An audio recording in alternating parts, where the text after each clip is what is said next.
Assalamualaikum warahmatullahi wabarakatuh.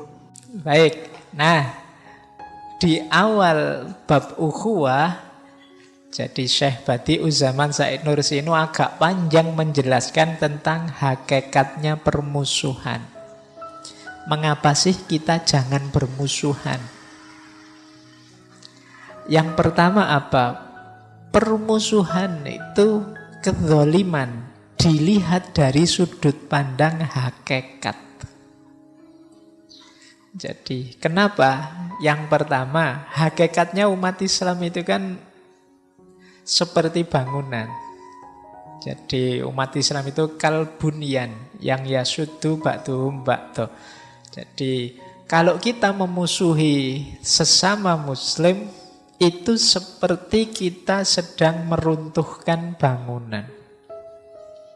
Itu hakikat yang pertama. Hakikat yang kedua, ketika kita memusuhi seseorang, itu kita pasti zalim. Kenapa? Kita musuhi dia secara utuh hanya dengan alasan mungkin salah satu sifatnya, salah satu perbuatannya yang menurut kita buruk. Kita melupakan bahwa paket komplit orang ini mungkin tidak semuanya buruk. Mungkin kita tidak suka sifat dia yang cerewet misalnya. Kalau ngomong tidak bisa kontrol. Dan kita tidak musuhi dia sepenuhnya karena kalau ngomong tidak bisa kontrol ini. Kita lupa mungkin dia punya 10-20 sifat baik yang lain. Ini yang katanya Syekh Said Nursi yang disebut berarti kita zalim pada dia. Maka memusuhi orang itu kezaliman secara hakikat. Jadi maka tidak ada orang yang dalam dirinya tidak ada sifat baiknya sama sekali. Bahkan orang yang paling jahat sekalipun ya sidik-sidik mesti ono apike, kecuali mungkin di sinetron atau di film-film. Karena neng sinetron itu kan ada orang jahat itu dibikin jahat sak jahat-jahatnya. Biasanya kan yang jadi antagonis itu kan selalu skenario-nya jahat terus. Tapi biasanya dalam realitas sulit kita nyari orang yang jahat sejahat-jahatnya. Pak ada pak, begal itu pak tega. Lu kadang-kadang begal itu punya misalnya rasa setia kawan. Loh itu kan sifat baik. Wah, kalau sama temennya solider dia. Kita tidak memperhatikan itu. Nah ada kan, jadi maksudnya begini loh. Tidak ada orang itu yang 100% dalam dirinya keburukan. Minimal dia sayang dengan dirinya, ingin membuat enak, membuat nyaman dirinya. Itu kan juga kebaikan. Mungkin 99% dia buruk, tapi kan masih ada 1% yang baik. Dia tidak pengen bunuh diri saja, itu kan sudah baik. Loh, jadi tidak ada orang itu yang 100% buruk. Maka memusuhi orang, kalau kita musuhi dirinya secara totalitas, ada satu bagian kebaikan yang kita lupakan dari dirinya. Apakah itu juga akan kita musuhi? Wong tadi kita maunya kita musuhi total, berarti kan semuanya kita musuhi. Berarti kebaikannya juga mau kita musuhi kah? Lu kan saya tidak tahu pak, dia punya banyak kebaikan. Makanya jangan dihakimi sebelum engkau tahu. Jangan dijudge sebelum engkau ngerti. Ini yang dimaksud oleh Syekh Said Nursi, bahwa permusuhan itu kezaliman. Kita memusuhi siapapun, sebenarnya kita sedang berbuat zalim. Kubu manapun. Saya tidak tahu hari ini kan banyak sekali kubu-kubuan, blok-blokan. Boleh sih kita, saya lebih cocok dengan kubu ini, lebih suka dengan grup ini, tidak masalah. Tapi jangan menjudge, menjatuhkan, apalagi memusuhi yang berbeda. Apalagi kemudian kita klaim, pokoknya kalau grup ini salah total, semuanya orang jelek, orang jahat, tidak ada orang baik. Nah kita berarti sedang zalim. Baik, kemarin dulu saya lupa kita pernah ngaji itu bahwa zalim itu termasuk syirik kecil. Jadi kita memposisikan diri kayak Tuhan. Kezaliman itu kan asumsinya kita memposisikan diri kita lebih tinggi dibandingkan makhluk Allah yang lain, manusia yang lain. Jadi ketika kita memposisikan diri lebih tinggi, itu sebenarnya kita sedang merebut haknya Allah. Karena yang boleh lebih tinggi dari makhluk itu Khalik. Nah, maka orang zalim itu kan dalam struktur yang zalim itu ada yang menindas, ada yang ditindas. Berarti tauhidnya belum beres. Dia masih mengambil posisinya Allah. Padahal di atas makhluk itu Khalik. Dan kita memposisikan diri di atas orang lain, manusia yang lain. Ini kan berarti kita sedang zalim. Baik, ini hakikat yang pertama dari permusuhan. Jadi permusuhan itu kezaliman dalam pandangan hakikat. Nah, yang kedua kata Syekh Said Nursi, permusuhan juga adalah kezaliman dalam pandangan hikmah. Kalau hikmah ini agak filosofis, agak kebijaksanaan. Zalimnya di mana? Begini loh, kata Syekh Said Nursi, permusuhan itu kan logikanya lawan dari cinta. Jadi lawan dari suka itu benci, lawan dari cinta itu permusuhan. Manusia itu tidak ada yang dalam dirinya total baik, total buruk. Manusia itu dalam hidupnya tidak ada yang dia cintai sepenuhnya atau dia musuhi sepenuhnya. Nah, dalam hidup ini kadang-kadang kita memusuhi sesuatu atau membenci sesuatu. Cuma kalau kita sadar bahwa ada banyak hal yang mengikat kita, yang menghubungkan kita dengan yang kita benci ini, mungkin permusuhan kita harusnya berkurang. Sama juga begitu, kalau kita sedang mencintai seseorang, menyukai seseorang, kemudian kita menyadari, oh ternyata dia banyak jeleknya, banyak bedanya dengan aku, mungkin cinta ini lama-lama luntur juga. Jadi kata Syekh Said Nursi, perhatikan logikanya orang hidup. Mana yang lebih dominan? Cintanya atau permusuhannya? Maksudnya Syekh Nursi begini loh, kita itu sesama muslim. Kalau kita mau berpikir, kan banyak samanya kita dengan saudara kita yang muslim itu. Mungkin sama Islamnya, apalagi sama Indonesianya, apalagi sama hidupnya ya podo-podo susahe misalnya, apalagi ya sama-sama jomblonya misalnya ndak laku, apalagi loh kalau kita memperhatikan aspek-aspek kesamaan kita dengan dia, mungkin lebih mudah kita mencintai. Cuma kita lebih sering memperhatikan bedanya kita dengan dia sehingga mudah sekali kita memusuhi. Ini yang disebut kezaliman dalam pandangan hikmah. Berarti apa? Kurang dalam mikirnya, kurang jauh pikniknya. Kamu kenal sedikit, terus yang dilihat bedanya saja. Akhirnya kamu deklarasi bahwa dia lawanku, bahwa dia musuhku. Ini termasuk kezaliman dari sisi hikmah. Padahal kalau kita mikir lebih dalam sedikit saja, kita akan bisa melihat banyak sekali persamaan kita dengannya. Makanya menurut saya luar biasa semboyan Bhinneka Tunggal Ika. Ya memang tampaknya kita itu beda-beda, tapi hakikatnya ya satu.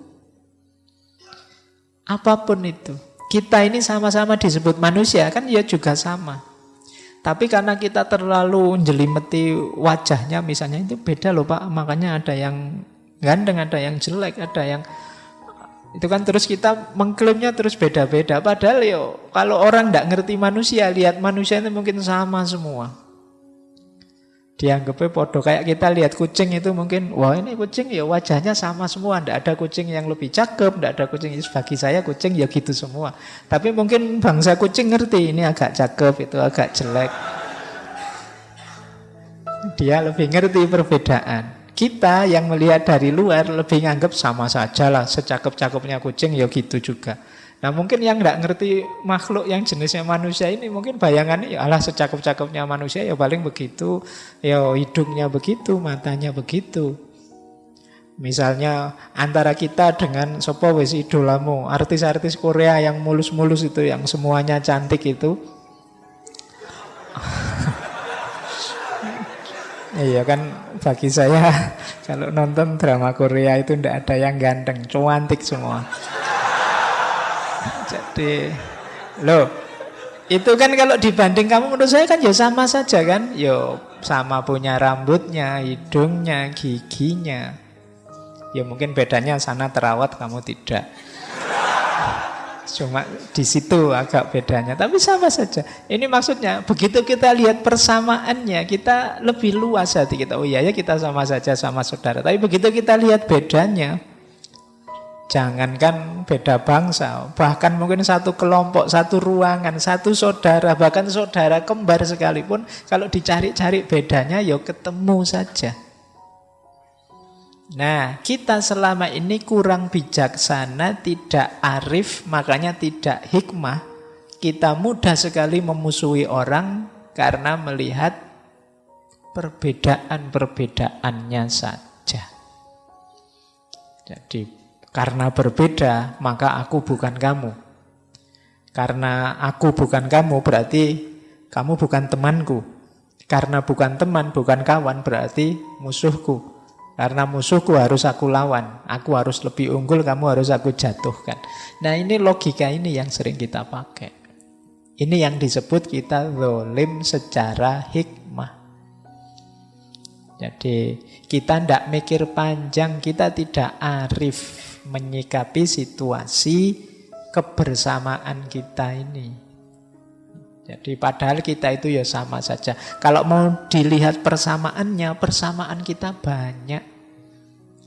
Kenapa sih yang dilihat kok bedanya terus? Akhirnya kan kita sulit untuk dekat.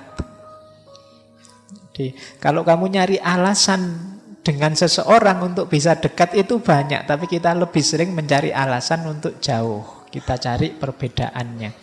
Itu yang oleh Syekh Said Nursi disebut zalim secara hikmah. Yang ketiga, kita juga termasuk zalim sesuai dengan pandangan Al-Quran. Kata Syekh Said Nursi di bagian ini beliau malah mengutip di firman-Nya Allah, wala taziru waziratun wizra ukhra, dan tidaklah menanggung seseorang bebannya orang lain. Jadi kita punya beban sendiri, yang orang lain juga punya beban sendiri. Kata Syekh Said Nursi, sebenarnya ayat ini konotasinya, konotasi itu makna lanjutannya adalah kita jangan menghakimi orang lain. Kita punya dosa, orang lain juga punya dosa, dan masing-masing akan mempertanggungjawabkan dosanya sendiri-sendiri. Jadi sesama penjahat jangan menghakimi, mudahnya begitu. Jadi sesama orang yang berdosa jangan saling menghakimi. Itu diambil dari wala tasirotun wizra ukhra. Kan ruwet itu pengadilan kalau yang tersangkanya terus jadi hakim semua. Jadi kacau, biarlah yang hakim yang menghakimi. Jadi biar itu urusannya Allah yang maha menghakimi. Kita jangan jadi hakim, kita jangan jadi tersangka, terdakwa, penjahat yang menghakimi penjahat yang lain. Ya mesti saja yang dihakimi juga tidak mau. Nanti dia mesti akan balik nuding kita, kamu juga banyak dosanya. Akhirnya tuding-tudingan. Jadi ini yang disebut, ini juga jenis kezaliman. Kalau kita menjudge, menilai orang lain atas dosa-dosanya, wong kita juga punya banyak dosa. Marilah kita bersama-sama untuk saling mendukung dalam kebaikan. Itu lebih bagus. Gimana sesama penjahat seperti kita ini, yuk kita gimana caranya saling membantu untuk tidak jahat lagi. Saya itu lemah, saya itu banyak salah. Yuk kita bareng-bareng saling mendukung agar mengurangi kesalahan kita, agar tidak zalim. Jadi memusuhi orang, menghakimi orang, kata Syekh Said Nursi, termasuk kezaliman dari perspektifnya ayat ini. Termasuk zalim juga seperti tadi. Jadi di kalimat selanjutnya dijelaskan kebencian dan permusuhan kita pada mukmin yang lain itu termasuk kezaliman yang besar. Karena kadang-kadang kita tidak hanya memusuhi orang ini, tapi juga memusuhi temannya, kelompoknya, saudaranya, keluarganya juga kita musuhi. Kita itu kadang-kadang yang salah satu orang, yang kita salahkan semua circle-nya dia, lingkungannya, tetangganya, anaknya, dan seterusnya. Nah, jadi ini juga termasuk kezaliman. Padahal wala taziru waziratun wizra ukhra, yang dosa ya orang ini. Saudaranya yang ini tidak berdosa, wong dia tidak ngapa-ngapain. Anaknya juga tidak, ibunya, orang tuanya juga tidak. Cuma dia saja. Kalau mau adil ya yang disalahkan dia saja, pas bagian dosanya saja. Jangan dikaitkan dengan keluarganya, kelompoknya, circle-nya, bangsanya, negaranya. Yang salah satu orang yang disalahkan sak negara. Kadang-kadang kan kita gitu di medsos itu kan, oh dasar penduduk plus 62 misalnya. Loh ya wong salah siji nih yang disalahke sak Indonesia. Dasar masyarakat berflower misalnya. Karena itu kan sering Pak. Saya baru ngerti berflower itu kemarin. Oh, maksudnya negara berkembang. Iya. Nah, ya itu. Jadi yang salah orang satu, yang disalahkan sak negara. Kadang-kadang yang disalahkan orang satu dunia. Ah, manusia hari ini rusak semua. Lihat salah sopo, saya ndak ikut-ikut loh, aku mbok salahkan segala itu loh. Nah, kita senengannya begitu, mengeneralisir tudingan kita. Itu kezaliman, kata saya Said Nursi. Makanya kalau Idul Fitri itu ya ndak usah dikritik orang.